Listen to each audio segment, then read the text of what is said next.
बोलो के लिए और बिना बोले अपना काम निरंतर करते रहने के लिए एक जो बीजेपी नेता सबसे ज्यादा विख्यात हैं वो है नितिन गडकरी। बीजेपी के ऐसे नेता जिनकी कथनी और करनी में फर्क नहीं होता। शायद तभी तो विपक्ष भी उन पर हमलावर नहीं होता।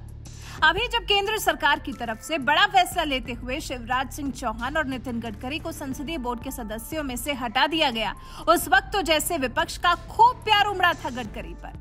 विपक्ष भी गडकरी के साथ गलत किए जाने की बात कर रहा था और इस मुद्दे पर देश की राजनीति खूब गरमाई थी। महाराष्ट्र से लेकर दिल्ली तक इसके सियासी मायने निकाले गए थे। चर्चा इस फैसले की अब भी की ही जा रही थी कि इसी बीच केंद्रीय मंत्री नितिन गडकरी का भी एक बयान सामने आ गया, जिससे नितिन गडकरी को संसदीय बोर्ड के सदस्यों में शामिल नहीं किए जाने के मामले ने और ज्यादा तूल पकड़ लिया।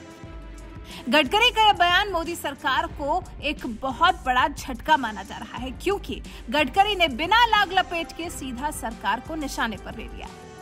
मुंबई में आयोजित नेटकॉन 2022 के national convention of civil engineers कार्यक्रम में नितिन गडकरी ने कहा, निर्माण क्षेत्र में समय बहुत महत्वपूर्ण है। समय ही हमारा असली धन है। हालांकि सरकार की सबसे बड़ी समस्या है कि सरकार समय पर फैसले नहीं लेती।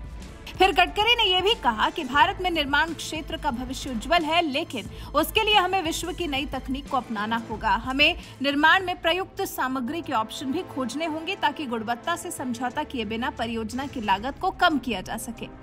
इस सब में जो सरकार समय पर फैसले नहीं ले रही है वाला जो तंज है ना, उसे ही नितिन गडकरी की भड़ास के रूप में देखा जा रहा है, उसे ही गडकरी की नाराजगी के रूप में देखा जा रहा है।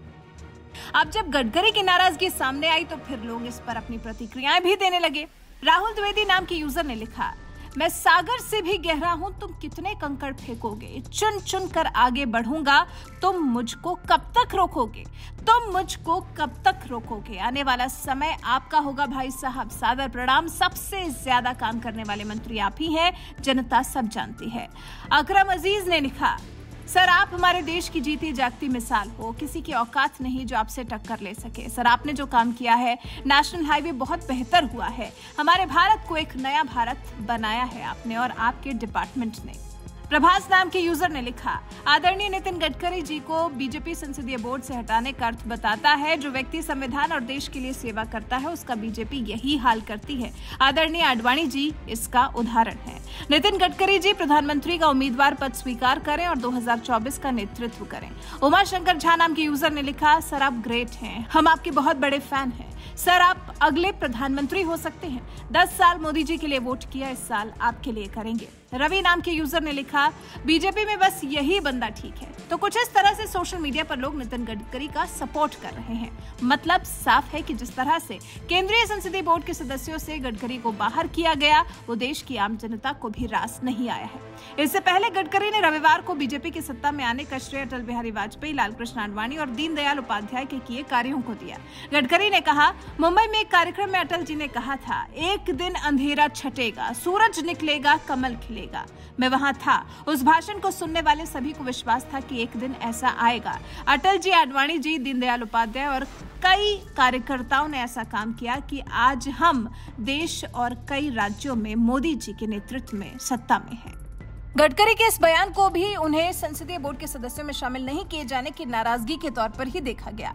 आपको बता दें, बीजेपी में 8 साल बाद पार्टी के संसदीय बोर्ड का गठन किया गया। संसदीय बोर्ड में पार्टी अध्यक्ष के अलावा 10 सदस्य शामिल किए गए, जिनमें नरेंद्र मोदी, राजनाथ सिंह, अमित शाह, बीएस येदियुरप्पा, सर्बानंद सोनोवाल, के लक्ष्मण, इकबाल सिंह लालपुरा, सुधा यादव, सत्यनारायण जटिया और बीएल संतोष शामिल हैं। इस बोर्ड में जबकि पहले गडकरी और एमपी के मुख्यमंत्री शिवराज सिंह चौहान भी शामिल थे, लेकिन इस बार इन दोनों को ही इस बोर्ड से हटा दिया गया है, जिस पर बीजेपी में अंदर खाने और बाहर भी खूब हो हल्ला मचा है। वैसे इस तरह से गडकरी की नाराजगी व्यक्त करने के अंदाज को लेकर आप क्या कुछ कहना चाहेंगे? कमेंट कर हमें जरूर बताएं। We don't have electric problem. By using electric, by using ethanol, by using bio-CNG, we can make, I have got my own tractor on bio-CNG, and where we can get CNG from Parli, rice straw. 5 ton of Parli is giving 1 ton of bio-CNG. By taking all this alternative fuel, we will reduce the pollution in the country. The ethics, economy, ecology, and environment, these are important pillars. And for ecology and environment, the 35% of pollution in the country is because of petrol and diesel. If you can change over to electric, ethanol, methanol, biodiesel, bio-LNG, bio-CNG, and hydrogen, it is going to reduce the pollution in the country. By using this sewage water for making of green hydrogen, we can reduce the pollution. We can segregate the solid waste by which we can get the organic waste on the basis of that, taking it into biodigester.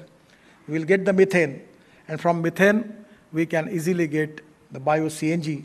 At the same time, we can get green hydrogen from that. So the conversion of waste into wealth is there. So India has got a huge, huge potential. Don't be see up to the government. You should make the proposal on PPP mode because it is economically viable. Internal returns are very good. So my suggestion is, by using you people like you are technocrats, use your knowledge and improve the technology. And even if you have a choice, if the successful practices and good technology available in the world, make a joint venture with them, and you can make the things and you can make the miracles. And that potential is there. 16 lakh crores of crude oil, petrol, diesel, gas we are importing. There is a place that you can make the alternative fuel and you can get the thing. There is no problem. So my suggestion is, the future of Indian infrastructure is very bright. We need to accept good technology, good innovation, good research, and successful practices in the world and in the country. We should have alternative materials by which we can reduce the cost without compromise with the quality. And the time is the most important thing in the construction. Time is the biggest capital. The biggest problem, the government is not taking decision on a time. The time is the capital which is more important than the technology and resources. So how you have to make, I remember one thing, when I construct the flyovers in Mumbai, we introduced one scheme. एक दिन पहले जो flyover बनाएगा उसको 1 लाख रुपए award मिलेगा, और एक दिन लेट करेगा उसको 1.5 लाख रुपए फाइन होगा. तो ये जो फ्लाईओवर है ना, ये माहिम से एयरपोर्ट तक उतरा है, बड़ा एलिवेटेड रोड. तो इसका टाइम था 4.5 साल, और इस कॉन्ट्रैक्टर ने बनाया 21 महीने में, क्योंकि उसको बोनस मिला. So everywhere, cost of construction, quality of construction, and time period is very important.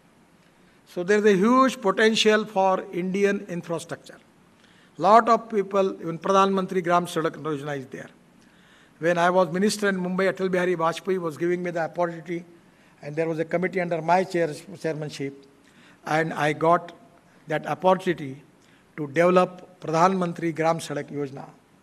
There is a huge potential.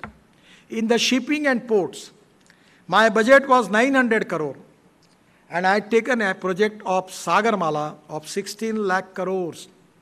And today we have already completed the works of 8 lakh crores in major ports.